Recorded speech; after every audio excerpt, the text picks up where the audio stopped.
Good morning guys. मैं राकेश कुमार आपका फिर से स्वागत करता हूँ आपके चैनल में। तो मैं आज आया हूँ कुछ बड़े दिन बाद कि कुछ स्पेशल चीज़ें स्टार्ट करना है मुझे, सारा चीज़ वापस से सारे क्लासेस स्टार्ट करना है। तो बहुत सारे बच्चों का ये इश्यूज़ आ रहा है कि उनमें पढ़ाई को लेके ललक है, पढ़ने के लिए इच्छुक हैं वो, बट वो पढ़ नहीं पा रहे हैं। बड़ा दिक्कत है, टाइमिंग मैनेज नहीं हो पा रहा है। सर पढ़ाई का मन होता है लेकिन कंसंट्रेशन नहीं हो पा रहा है, भूल जा रहे हैं चीज़ें, बहुत सारी चीज़ें हैं जो लगातार ये चीज़ें होते जा रही है। तो और ये हो क्या रहा है एक्चुअली कि जैसे कंपटीशन एग्ज़ाम आ रहा है, वो 1 महीने का टाइम दे रहे हैं और 1 महीने के अंदर ही आपको तैयारी करनी है, लेकिन एक्चुअली 1 महीने भी तैयारी ढंग से नहीं कर पा रहे हैं लोग। क्या हो रहा है कि आखिरी 1 हफ्ते या 4 दिन में पढ़ के एग्ज़ाम देने चले जाते हैं और वो क्रैक नहीं हो पाता, बड़ा मुश्किल होता है वहाँ पे। तो इस वाले कंडीशन से बचने के लिए मैं आपको ये बता रहा हूँ। कभी कभी ऐसा भी होता है हमारे साथ कि हमको ये भी आता है, हमको ये भी आता है, वो भी आता है करके हम आगे बढ़ते जाते हैं, सिलेबस ख़त्म कर देते हैं और पता चलता है कि हमको एग्ज़ाम टाइम में सारा कुछ वॉश आउट हो गया, कुछ भी नहीं समझ में आ रहा बिल्कुल भी। तो इस समय पे अपने को करना क्या होगा एक्चुअली में, हमको करना ये है जैसे कि अभी एनटीपीसी का एग्ज़ाम चल रहा है, नेट का आने वाला है। फिर उसके बाद आपका सीजी छत्तीसगढ़ के बहुत सारे अभी वैकेंसीज निकलने वाले हैं।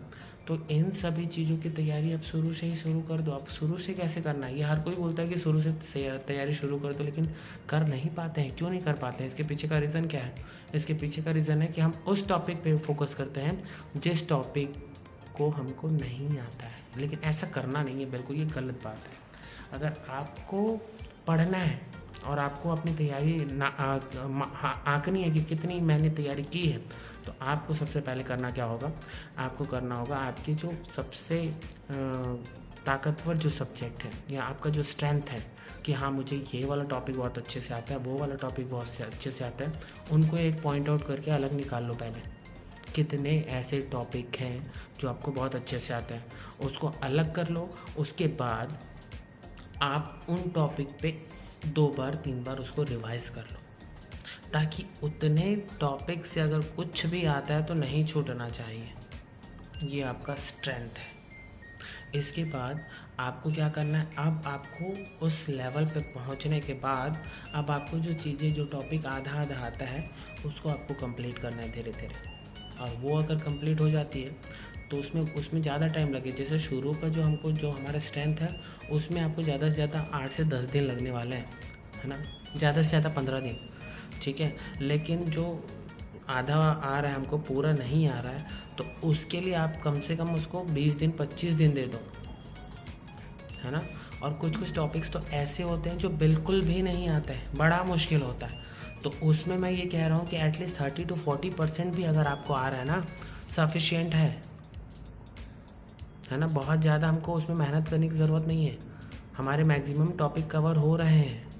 याद रखना, आपको पूरे सिलेबस में जितने टॉपिक्स हैं, उस टॉपिक्स के 75% मिनिमम आपका हो जाना चाहिए। अगर उसमें हमारा 10 से 15% चीज़ें छूट भी रही है, 10% चीज़ें हमको छूट भी रही है हमारे सिलेबस से, छोड़ दीजिए, बिल्कुल कोई दिक्कत नहीं है, कट ऑफ क्रॉस कर दोगे आप। तो मेन फोकस वही है, मेन फोकस करिए उसी चीज़ में जो आपका स्ट्रेंथ है, और वही आपको आगे ले जाएगा। बाकी चीज़ें नहीं, समझ में आ रहा है, जो नहीं आ रहा है उस चीज़ के ऊपर भागोगे तो बड़ा मुश्किल होने वाला है।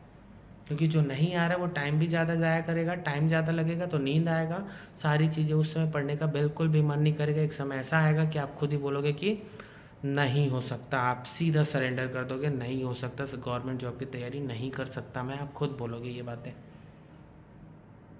तो जो मेन चीज़ें हैं वो चीज़ पे फोकस करो, है ना। आप अपने स्ट्रेंथ को फोकस करो, स्ट्रेंथ को और मजबूत करो, उसके बाद धीरे धीरे चीज़ें और अच्छी होती जाएगी, बेस्ट कर दोगे आप, ठीक है। शुरू हमने किया है और आगे हम करेंगे, ऐसा वीडियोस आते रहेंगे और बहुत अच्छा आपको क्लास मिलने वाला है। तो ठीक है guys, all the best, best of luck.